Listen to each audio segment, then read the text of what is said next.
কসবা ল কলেজে গণধর্ষণ মামলায় চার্জশিট। 58 দিনের মাথায় আলিপুর আদালতে চার্জশিট পুলিশের।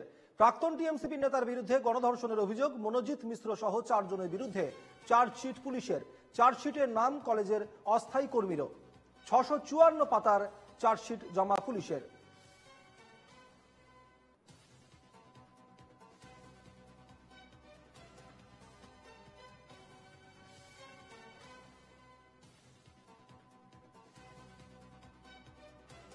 আমাদের সঙ্গে এই মুহূর্তে যুক্ত হয়েছেন আমাদের প্রতিনিধি সচিন রক্ষিত। চলে যাবো সচিনের কাছে। সচিন, কসবা গণধর্ষণ কাণ্ডে যে চার্জশিট জমা পড়েছে, সেই চার্জশিটে কি কি বিষয় উল্লেখ রয়েছে?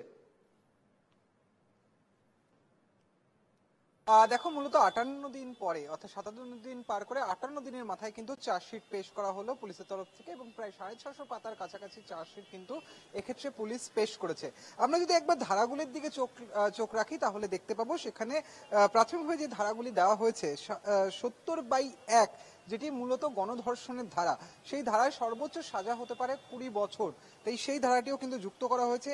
127(2), যেটি কিনা মূলত অন্যায়ভাবে আটকে রাখা যদি কোনো ব্যক্তিকে হয় তাহলে সেক্ষেত্রে যে ধারাটি ব্যবহার করা হয়ে থাকে সেই ধারাটিও কিন্তু ব্যবহার করা হয়েছে এক্ষেত্রে এই চার্জশিটে।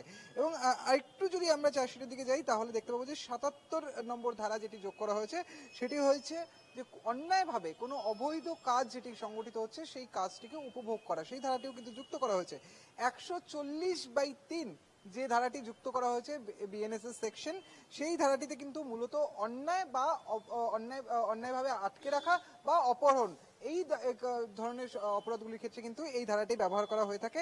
140(4), অপহরণ করে, কোনো ব্যক্তিকে অপহরণ করে বা অন্যায়ভাবে আটকে রেখে তার যদি কোনো ক্ষতি করার চেষ্টা করে থাকেন অভিযুক্ত, তাহলে সেক্ষেত্রে এই ধারাটি ব্যবহার করা হয়ে থাকে।